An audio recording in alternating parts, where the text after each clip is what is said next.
as I was telling somebody earlier today, I wish I got this from somebody. I kind of had to learn the hard way, but I'm happy to share some of the cheat codes, I guess, if you want to call it that way. The presentation today is called Decks to Get the Checks.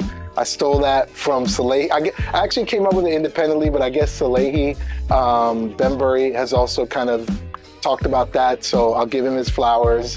It's something he's talked about. What I've learned in recent times is like creating like these presentations. It happens internally to share within the group or externally with collaboration partners. The deck I'm going to share with you, or the example is, but you would do the same thing if it was happening internally, right? You have a team of people, designers, marketing people, social media team. However, everybody's got to be on the same page. The producers, the developers of what you're designing. Some of you know this very well. Creating these decks, creating these presentations, it sounds like school, like what you would do in school, like as a book report, because it ain't that far from it, you know what I mean? And so being able to stand up here and talk to people and present, this is unfortunately really important. So people that want to be designers, if you're shy, you got to figure that out, because you've got to be able to sell your ideas to an internal team, to an external team, to get them built, believed in, and then you've got to do it all again to the consumer to buy it, you know? So being able to walk people through your ideas is really important. The other thing I want you to keep in mind, just kind of do my best to communicate this. So I think I came up, and I don't want to presume from any of you, so forgive me if I'm not trying to think lesser of any of you. I'm more talking about what I needed to hear from me and kind of projecting that on. Some of you guys might not need to hear this, but like everybody here has a unique and different story, and I don't care where you come from. That story is interesting. That story should be shared. I'm from Ottawa. Most of y'all never even heard of it. It's in Canada. Most Canadians, you know, well, it's the capital city, but Canadians have heard of it, but like, you know, you probably never meet another person from Ottawa. I won't bore you with my story, but all that to say, like, I'm not very interesting. I'm not more interesting than any one of you. At some point in time, I was empowered and given the agency to start telling my story through design. And it has resonated to a certain degree. Some of you are here because my story has resonated with you. But what I'm here to tell you is your story is equally important, and there are people that want to hear your story. And one of the ways that I've chosen to tell my story is through design and product and fashion. And I'm going to share with you kind of the process of how that works. So thank you. Decks to Get the Checks, the importance of communicating and selling your ideas. That's what I'm here to present today. This is an A to C dissertation on the what, where, why, who, and hows of ideating. Step one, creating and sharing presentations of your designs.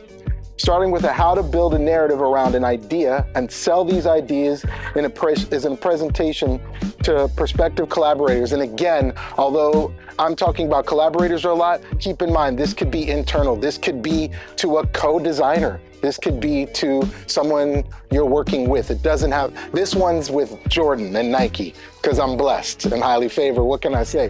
But just keep in mind, it doesn't always have to be with this huge multi-billion-dollar business. It could be with whoever you're collaborating with, whoever you want to sell your ideas to.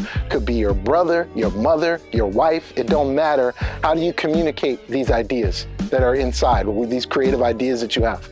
First, how do you communicate the idea? How do you build your narrative? Second, how do you pivot that idea to a product design, right? So first, you come up with the idea, your story. Second of all, how do you apply that to product? This is just my method, by the way. There are others. You know what I mean? It's not the only one, but hopefully this can help you unlock at least one way of doing it, right? And then from there, and I sell product for a living. So how do you then communicate that idea to the end user, the consumer? So hopefully the life cycle of a design of a product. The example I'm going to use is our last Jordan. So again, don't get caught up in the Jordan thing. It's not really important. This is more about how and less about what, if that makes any sense. But I did want to, I thought the process that we used on our Jordan, on our last Jordan, was a good process. So I'm just using that as an example. Once upon a time, coming up with a narrative. So again, for those of you, I think something that it's taken me a long time to understand, I'd say it's very explicit now, but it probably always was. Like nowadays, the story is more important than the product. Those of you who are in industrial design might not want to hear that.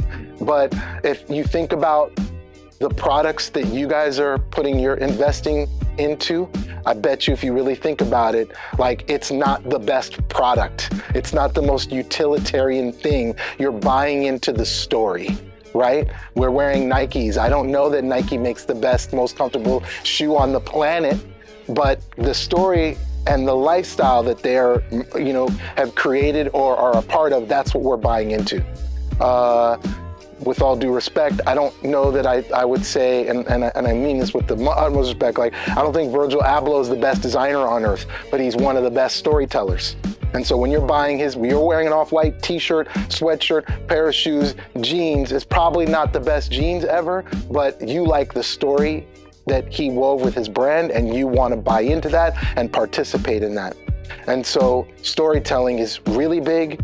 I think obviously design is a part of that, but storytelling is probably bigger now. Let's call it a balance for the sake of this conversation. So coming up with a story. And the other thing I said is, like, I like telling my stories when that's what I enjoy doing. Somebody asked me earlier, favorite part of marketing, and I like telling stories. And I tell stories that mean something to me, and I want to empower everybody here. Your stories are equally important. You have a unique point of view. You've lived a life no one else has. All of us have. And how do you share that? I'm someone who, I've built my career and my life in retail because I'm very curious. I like to meet people. I like to hear their stories. You know what I mean? And so we all have a story. I want to, if nothing else, empower you all to believe in telling your own stories. And I know that the world, and sometimes it feels like nobody cares, but they should and they can and they will, and maybe this helps you tell your story or just have the belief in yourself to tell your story. So coming up with a narrative. And again, keeping in mind, this is all through the lens of telling, like designing, making, coming up with a product that you end up selling, right? So first of all, I always come up with a narrative. Again, that's my way. That's how I start. Selling the narrative.